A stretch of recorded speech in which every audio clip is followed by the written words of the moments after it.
Hello, I'm Gabriela Patterson, and I'm currently a junior at Bridgeland High School. Intergenerational, where woke culture is alive, the discussion of how political issues are being discussed has appeared.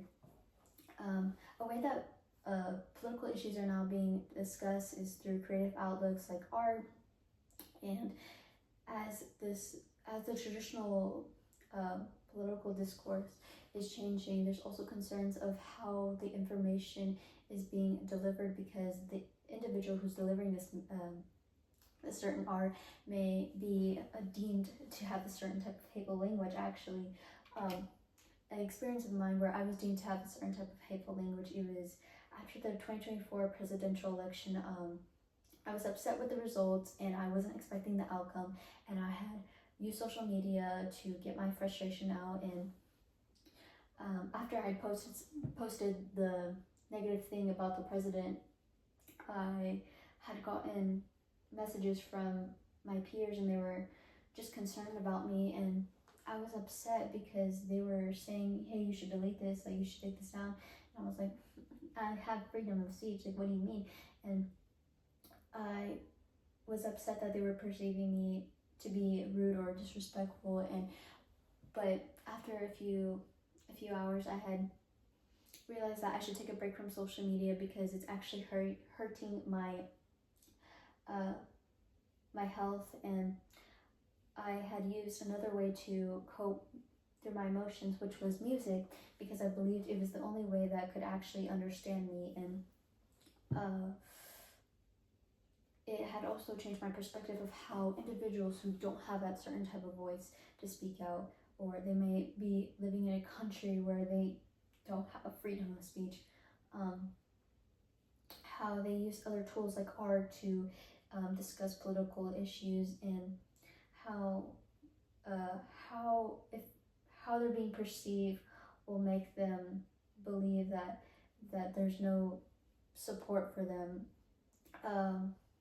So for example, if an individual uploads something and they get support, and another individual in the same country uploads something and they don't get that support, it can just lower their self-confidence and make them afraid to speak out. So the problem is that victims who experience violence may feel afraid to speak out because they believe that they have no sense of support. The issue of the problem, the three key main factors would be that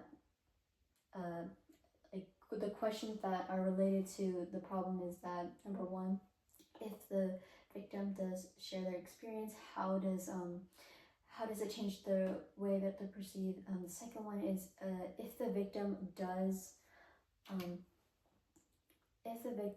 speak out, will it make them be afraid in the future to speak out? And number three is political music reliable? Because political music cannot be, sometimes it's 50-50, because an artist can be paid by a politician to create art that makes them seem like great in a certain light, and it overlooks their actions, and it overall can lead to the victim being afraid to speak out, because the society and the country may support the leader and may think that the victim is untrustworthy. Actually, an article that supports this is Policies, Music, and Social Mobilization in Africa. The Nigerian narrated and extended tendencies. There's actually this quote. It says, songs of insult are used to condemn the unwholesomeness. So it's basically saying how lyrics sometimes can be used to overlook a person's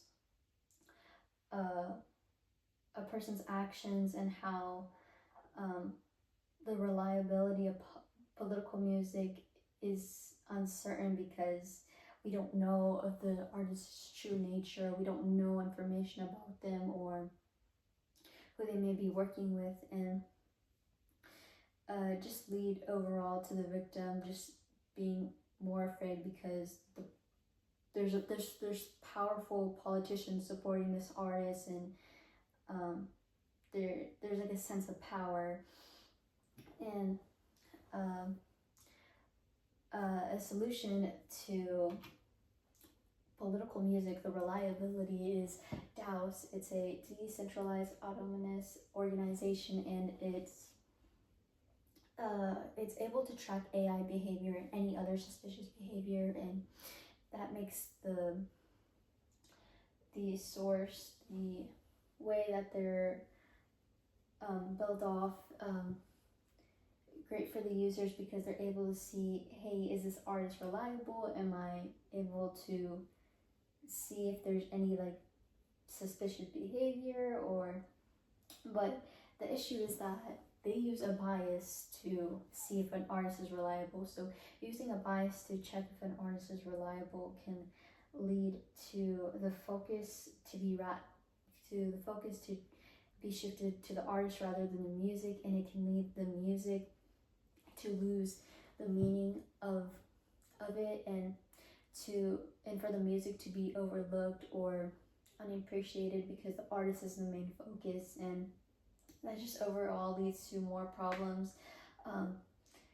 My solution is a website. It's called The Unfiltered Verse, and it's a website that gives victims to have this platform to express political issues. If they don't want to speak up, they can use art like music, drawing, calligraphy, the list goes on. But the website can give information about the artist and the situation, the context, a little bit about the artist if they want to, and it can also be a way where artists they can post their art without being detected, like they can go unnoticed. And there can also be this voice assistant where it tells the victim's story and the tragedies they might have gone through, and it can also be that voice where certain individuals don't have the privilege to speak up, and it can lead to the listener to understand the actual meaning of the song and to understand the struggles and what the artist actually had to sacrifice in order to get the message out.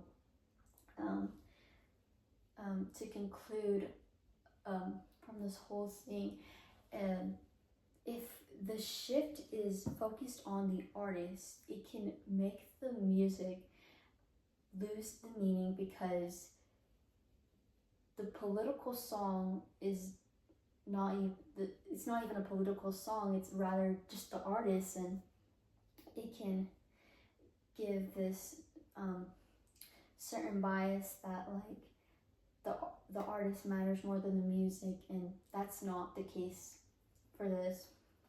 And it can also give the message out of how the way we perceive art and how our perception can actually affect the artist, because if we perceive it in a negative light, we can see it to be this certain thing when it's actually not. And the Unfiltered Verse actually solves this problem of artists being seen in this negative light, because yes, an artist will always be given negative comments. It just gives them that platform to speak up, and it doesn't make them feel belittled or that they can't address certain topics or they can't say certain things, because it's their voice. Like, the website is the way that they can use their art to change the way that they may be perceived, and it just makes the listener focus rather the music, the meaning, what is the context about it, what can I do to help this person. And thank you for listening to my TED Talk. This is the sources where I got my information, and thank you.